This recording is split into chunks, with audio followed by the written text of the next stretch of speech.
విజయనగరం జిల్లాలో నెల్లిమర్ల మండలంలో ఉన్నటువంటి రామతీర్థం గ్రామంలో ఉన్నటువంటి రామతీర్థాల పుణ్యక్షేత్రంలో ఈ కొండ మీద రామలక్ష్మణులు మరియు సీతమ్మ వారి విగ్రహాలు ఇక్కడ సుమారు 400 సంవత్సరాల క్రితం ప్రతిష్ఠించబడ్డాయి.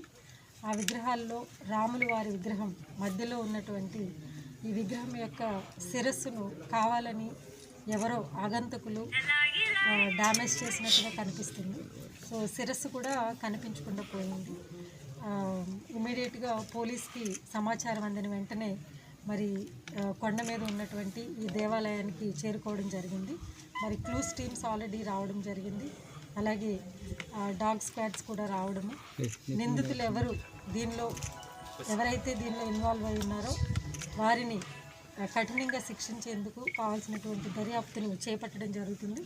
నెల్లిమర్ల పోలీస్ స్టేషన్లో కేసు రిజిస్టర్ చేసి ఇమ్మీడియట్గా స్పెషల్ టీమ్ని ఫామ్ చేసి ఈ పుణ్యక్షేత్రంలో కావాలని ఆగంతకులు ఎవరైతే ఈ దుశ్చర్యకి పాల్పడ్డారో వారిని నిందితుల్ని తప్పకుండా అదుపులోకి తీసుకోవడం అనేది జరుగుతుంది. ఫర్దర్ ఇన్వెస్టిగేషన్లో నిందితులు ఎవరనేది తెలిసిన తర్వాత మళ్ళీ తదుపరి వివరాలు వెల్లడించడం జరుగుతుంది.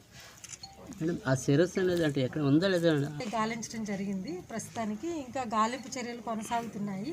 ప్రస్తుతానికైతే ఇంకా కనిపించింది.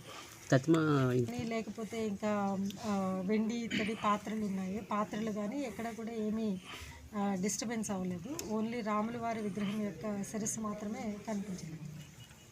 చూసిన ప్రైమా ఫేసి సీన్ ఆఫ్ అఫెన్స్ని చూసిన దాన్ని బట్టి ఒక స్టోన్తో కొట్టినట్టుగా అనిపిస్తుంది.